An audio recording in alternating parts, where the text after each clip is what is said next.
За сайн байцгаана уу?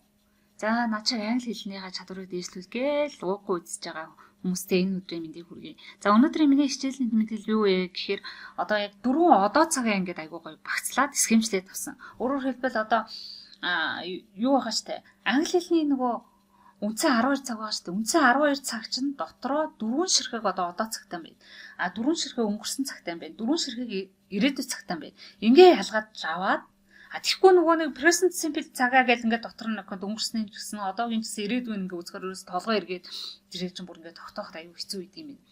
Тэгэхээр би энийг өөртөө зориулаад бүр ингээд англиад за 4 одоо цагаа ингээд ялгаад авчи.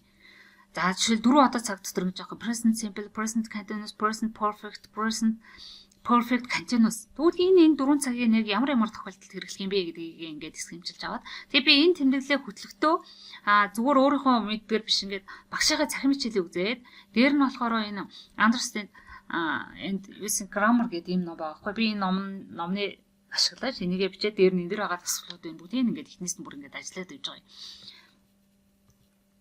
За тэгээд англиад туцахаар айгүй амар юм байна. Одоо би энэ цагуудаа ашиглаад айгүй хөөрхөн ингээд өгүүлбэрөө зохиогоод ингээд өгүүлбэрөө орчуулахаар яг ингээд айгүй гоё утгыг гаргаад байгаа байхгүй юу?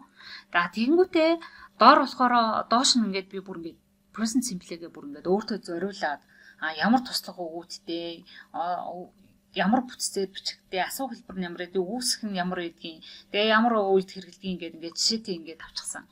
За тэгээд present continuous-ыг бас ингээд бүр графиктай тийм ээ. Энэ графикаар нь ингээд харахад энэ цагийг аюул илэрхийлэхэд аяга амар. Тэгээл нөгөө нэг non action verb гэдэг байгаа шүү дээ. Сэтгэл мэдрэмж нэтэрийг үйлчлдэг. Энэ болохоор ерөөсө бүх continuous цагтаар бол энэ хувирдвэ гэдгийг ягаал. Тэгээд гол хэрэглээ нь яг юу юм гэдэг нь ингээд багцлаад. Тэгэл бүтц бичигдэх бүтц нь ямар вэ? Заавал одоо нөгөө нэг to be continuous цаг бол заав to be үгтэй байна гэдгийг бүр ингээд аюул сайн кодлоод тэгээд асуу хэлбэрний юм өгс хэлбэрний ингээд. За present perfect цаг болохоор яг юм график дээр ингэж харуулаад энд болохоор тайлбарыг яг ямар үед хэрэглэх юм бэ гэдгийг яг кодолж аваад тэгээд мөн бичигдэх хэлбэр асуу хэлбэр гээл мөн present continuous-ыг болохоор мөн хэрэглээнүүдийн ингээд яг гол кодолж авах юмнууд аюулсан кодлоо авчих. Тэгээд энийгээ болохоор ингээд хэвлээд авчихсан. Ингээд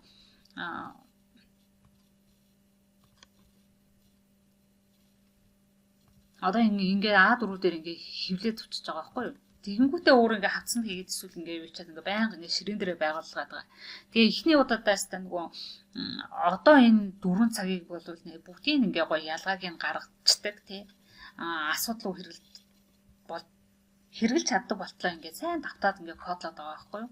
Тэгсэн чинь нилээ ингээд үр дүнтэй хэлээ. Би баг энэ 4 цагийг одоо ингээд тогтоохын тулд баг ингээд юу хийж байгаа. Баг 21 хоног зарцуулж байгаа. Тэгэж нөгөө суурийг бүр ингэж кодлж авахгүй болохоор юу яагаад гэдэм бэ шүү. Ингээ хольж утгаад идэм бэ. Тэгэхээр энийгээ бүр сайн шингээж авчаал дараагийнхаа шинэ нөгөө дүрмлөө орё гээл ингээд өмнө бол би чинь зөвхөн багшаа хичээлэг үзэл дараагийнх ингээ уструулад идвэсэн. Тэгээд надад ерөөсөй шингэж юм үлдэхгүй дахиад нөгөөдгөө ахиж үзэхээс өөр аргагүй ингээд байгаа байхгүй юу. За тэгээд та нарт маань яг миний энэ тэмдэглэл хэрэг болоод өөрөө би ингээ шеэрлчихсэн байгаа. Одоо энэ видеоныхоо доотлолт ингээд татах линкийг тавьчихсан байгаа. Тэгээд та бүхэн имэйл рүүгээ авах татаад авч болохоор имэйлээ оруулаад татаад авчиж болно. За та нартай тэгээ амжилт хүсье. Дараагийн тэмдэглэлээр уулзалтаа гоё.